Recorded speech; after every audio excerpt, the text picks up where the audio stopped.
Bonjour.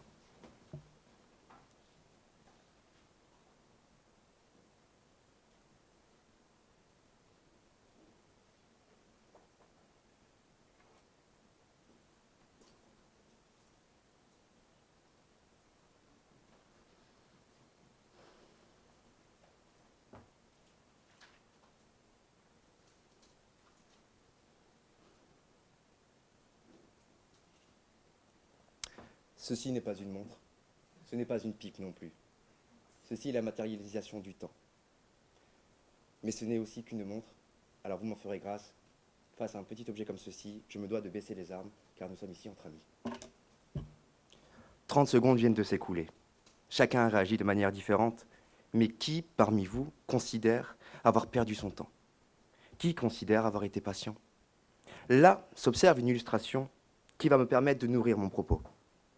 Il ne fait aucun doute que chacun ne va pas avoir la même réponse, car elles seront différentes en fonction des considérations de chacun à la notion de patience, de temps. Pour certains, il s'agissait d'un temps pesant, souhaitant de tout leur être que ce silence cesse. D'autres auront plutôt une attitude interrogative sur le pourquoi du comment. Enfin, des tiers pourraient aussi s'être montrés patients et ainsi laisser s'écouler ce temps de silence. Ainsi, comme le doit tout juriste, il paraît important de définir ensemble ces notions de patience et de temps. En ce qui relève de la patience, la notion est d'ores et déjà à elle seule bien vaste. Il peut être entendu l'attente d'un événement. Il s'agit donc ici d'une attitude adoptée en vue d'une situation future. Mais ce n'est pas la seule interprétation. En effet, la patience peut se définir comme étant l'acceptation à l'écoulement d'un délai en raison d'un événement passé. Au sein de ces deux définitions non exhaustives, il y a un élément commun qui n'est autre qu'une attitude par rapport à un temps passé ou un temps futur. Cette considération nous amène à appréhender la seconde notion qui n'est autre que le temps. Temps qui peut être défini à son tour de différentes façons. Il peut s'agir par exemple d'une période temporelle ou d'une époque. Nous avons, et ce sûrement de manière assez courante, souvent parlé du temps comme un élément temporel. On a le temps, les examens c'est dans 2 semaines. Là, il s'observe une notion de temps particulière. D'une part, le temps en tant qu'élément actuel, une période définie, on a le temps. Et d'autre part, un élément futur, ponctuel, délimité, dans 2 semaines. De surcroît, le temps désigne par ailleurs un élément de conjugaison, tout simplement, qui va conditionner la terminaison. Quand user de telle ou telle forme d'un verbe selon qu'il s'agit du présent, du futur, du passé? Ces différentes appréciations de la notion de temps tentent à démontrer une considération commune. Le temps désigne un laps de temps qui peut être présent, futur, plausible, inexistant ou passé. Ensuite, parlant de conjugaison, il est intéressant d'aborder, ne serait-ce que brièvement, la tournure de l'interrogation. Faut-il? Le temps employé n'est autre que de l'impératif. De ce fait, cela sous-entendrait qu'il ne soit possible de tuer le temps seulement et uniquement en s'armant de patience. Enfin, et le temps de l'appréciation des termes sera fini car nous n'avons pas tout le temps devant nous, il importe d'aborder la notion de tuer. Il est question en l'espèce de tuer le temps. Tuer est à entendre comme la désignation d'une action visant à mettre fin au temps. Là, l'appréciation s'avère véritablement moins diverse que pour les notions précédentes. En effet, on pourra dire ce que l'on veut, même si on est un con,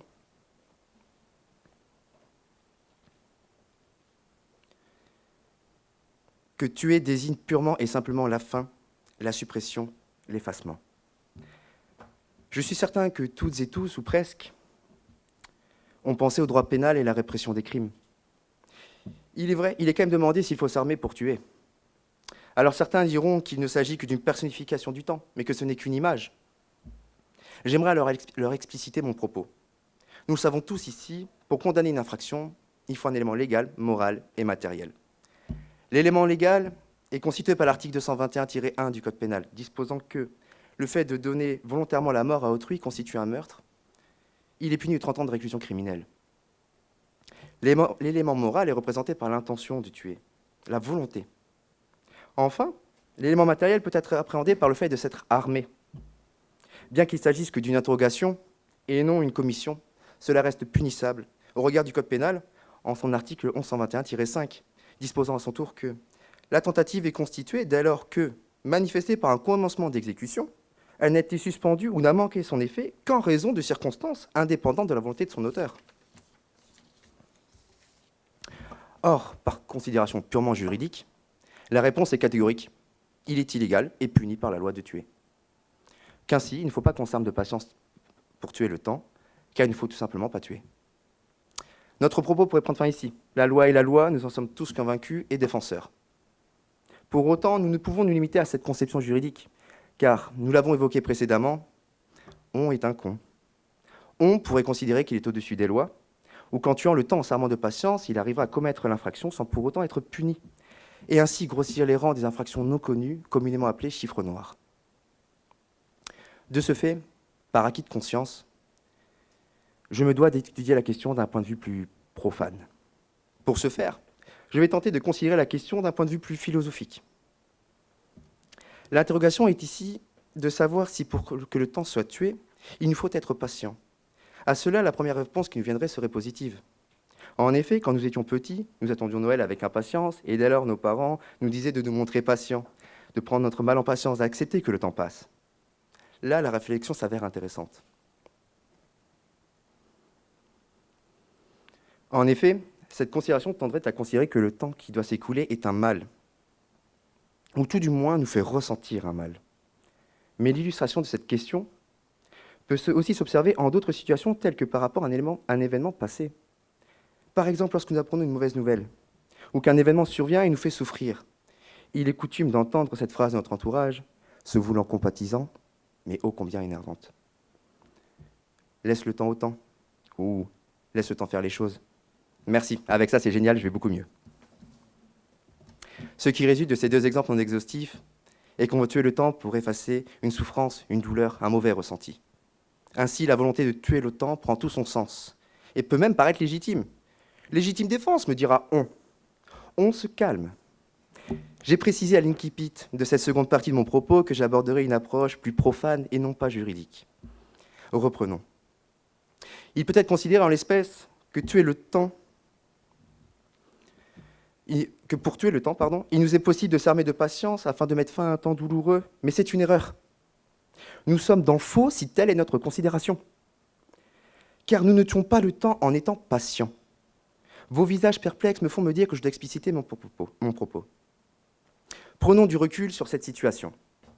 Lorsqu'on est patient, on prend conscience de l'existence d'un temps d'attente, dont on veut qu'il s'écoule le plus vite, mais ici, je vous le notifie, il ne s'agit pas de patience, mais bien d'impatience. Ainsi, cela nous amène à observer une erreur de langage. C'est en nous montrant non pas patients, mais bien impatients, que nous tuons le temps. En considérant que c'est avec de la patience que nous tuons le temps, nous sommes dans une considération complètement erronée de notre action-inaction. Nous nous considérons être vêtus de patience, mais quand nous arborons notre volonté de tuer le temps, nous sommes en réalité armés d'impatience. J'aimerais conclure en mettant en exergue que le temps est un élément extrêmement précieux, que chacun d'entre nous avons, d'autant plus qu'il n'a pas de prix, et dont chacun dispose tout au long de sa vie. Pour autant, on veut s'en débarrasser à un tel point que on est prêt à l'éliminer, à éliminer ce qu'on a de plus précieux. Seulement car on est incapable d'attendre, et donc de faire preuve de patience. Ainsi, il est évident, et sans nul doute, qu'on ne tue pas le temps en s'armant de patience, mais bien au contraire, qu'on lui donne vie, et que c'est par l'impatience que nous le tuons. Rappelez-vous des 30 premières secondes.